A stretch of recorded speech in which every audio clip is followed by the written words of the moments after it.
9 साल के इस्तिगराक के बाद हजरत बाबा साहब रहमतुल्लाह अलैह आपके हुजरे में तशरीफ ले गए और आपके कान में 7 मरतबा कलमा शरीफ पढ़ा। साबिर पाक होश में आए।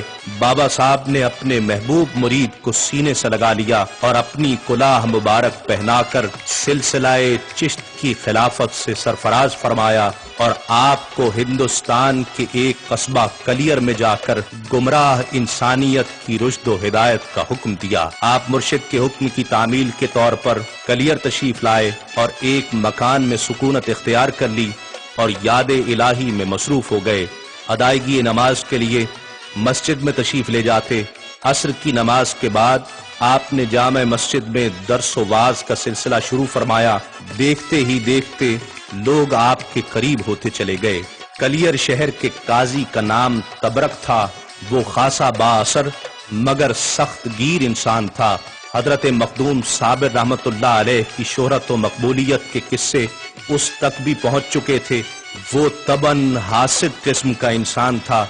हजरत की शोहरत उसे एक आंख न भाई तो उसने रईस शहर से मुलाकात की और उससे कहा कि इन बुजुर्ग की शोहरत व मकबूलियत आपके इक्तदार के लिए किसी भी वक्त खतरा बन सकती है। इस तरह आपके और कलियर के अवाम के दरमियान मखदूम साबिर हायल हो जाएंगे। आप कुछ कीजिए। रईस शहर काजी की बातों में आ गया। उसने मखदूम साबिर के खिलाफ साजिशें शुरू कर दी जिनमें काजी तबरक पेश था। कलियर के लोग इस साजिश का शिकार हो गए। वो वैसे भी रईस शहर से बहुत डरते थे। चुनाचे उन्होंने हजरत साबिर पाक रहमतुल्लाह अलैह से दूरी इख्तियार कर ली। हजरत इन हालात को तशवीश की नजर से देख रहे थे मगर आपने हिम्मत न हारी और वाज़ो नसीहत का सिलसिला जारी रखा। लेकिन अब लोग आपकी बात सुनने को तैयार न थे। उनके पास हजरत साबिर पाक की हर बात का एक ही जवाब था और वो ये कि हमारा पीर कुरान पाक है और हमारा काजी तबरक है। ये बातें सुनकर आपको बहुत दुख हुआ मगर आप वहीं डटे रहे क्योंकि ये आपके पीर व मुर्शद हजरत बाबा फरीदुद्दीन मसूद गंज शकर रहमतुल्लाह अलैह का हुक्म था।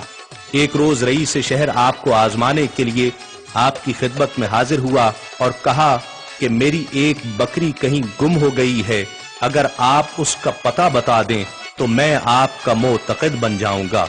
हजरत ने फरमाया, मुझे तुम्हारे एतकाद से कोई गर्ज नहीं, लेकिन अगर तुम मेरी आजमाइश के लिए आए हो तो लो अल्लाह की कुदरत का तमाशा देखो। ये कहकर आपने बाआवाज़ बुलंद कहा कि रईस शहर क़यामुद्दीन की बकरी किस किस ने खाई है, वो फौरन यहाँ आ जाएं। आपकी जुबान से ये अल्फाज अदा होने ही थे कि 27 आदमी हैरान परेशान आपकी खिदमत में हाजिर हो गए। आपने क़यामुद्दीन को हुक्म दिया कि अपनी बकरी को आवाज दो। उसने तामील की तो उन तमाम आदमियों के शिकम से बकरी की आवाज आने लगी। आप रईस शहर की आजमाइश पर पूरे उतरे थे। उसे आपका मोतक़िद बन जाना चाहिए था मगर उसने ऐसा न किया। दर पर्दा उसे काजी शहर भी मुसलसल वरगलाता रहा। काजी का कहना था कि साबिर पाक की ये करामत नहीं बल्कि शोबदेबाजी है। कलियर के रहने वालों की सरकशी बढ़ती जा रही थी। उन लोगों ने शहर में हजरत अलाउद्दीन साबिर पाक रहमतुल्लाह अलैह का रहना दोभर कर दिया था। वो किसी तरह भी राह रास्त पर आने को या आपकी बात और तालीमात सुनने को तैयार न थे। इन हालात को देखकर हजरत साबिर पाक रहमतुल्लाह अलैह ने अजूधन में अपने मामू और पीर मुर्शिद हजरत बाबा फरीदुद्दीन मसूद गंज शकर रहमतुल्लाह अलैह को खत लिखा जिसमें तमाम हालात तफसील के साथ बयान कर दिए। बाबा साहब ने वो खत पढ़ने के बाद जवाब में लिखा, वहां तुम्हें हर किस्म का इख्तियार हासिल है, जैसा मुनासिब समझो करो। बाबा साहब ने एक खत रईस शहर और काजी शहर को भी लिखा और उन्हें हिदायत की कि वो साबिर पाक की अताअत करें मगर काजी ने तकब्बुर के आलम में वो खत फाड़ दिया। अब बात बर्दाश्त से बाहर हो चुकी थी, लिहाजा साबिर पाक की तबीयत में भी जलाल आ गया।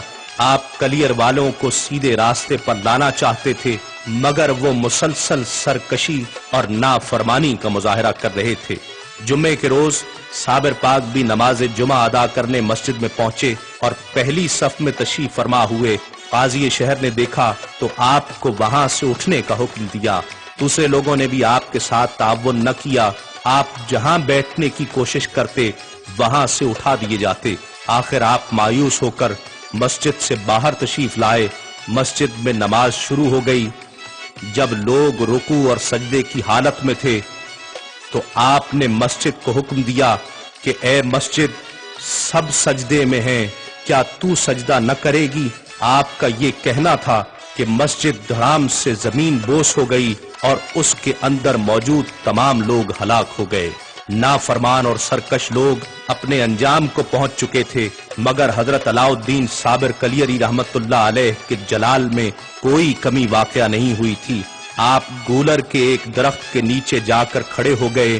اس وقت آپ کے ہاتھ میں گولر کی شاخ تھی اور آنکھیں آسمان کی طرف تھیں، مگر آپ نے زمین کی طرف دیکھا تو جہاں آپ کی نگاہ پر جلال پڑتی گئی، شعلے بھڑکتے گئے۔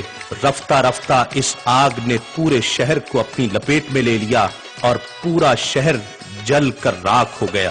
کلیر کی ویرانی کے بعد حضرت صابر پاک رحمت اللہ علیہ بڑے ذوق و شوق سے ہر بات سے بے نیاز ہو کر ریاضت و مجاہدہ میں مصروف ہو گئے۔ استغراق اور جذب کا یہ عالم تھا کہ گولر کے درخت کی شاخ کو پکڑ کر کھڑے ہو گئے۔ نگاہیں تجلیات خداوندی کی منتظر تھیں۔ اسی حالت میں 12 سال کا عرصہ گزر گیا۔ بدن سوکھ گیا، ہاتھوں اور پیروں کے پٹھے اکڑ گئے، ہڈیوں کے جوڑ ساکت ہو گئے، تمام جسم خشک اور بے حرکت ہو گیا۔ بس آنکھیں تھیں جو جمال یار کے انتظار میں اسی طرح کھلی تھیں۔ آپ کے جلال کا خوف ایسا تھا کہ کوئی انسان آپ کے قریب آنے کی جرت نہیں رکھتا تھا۔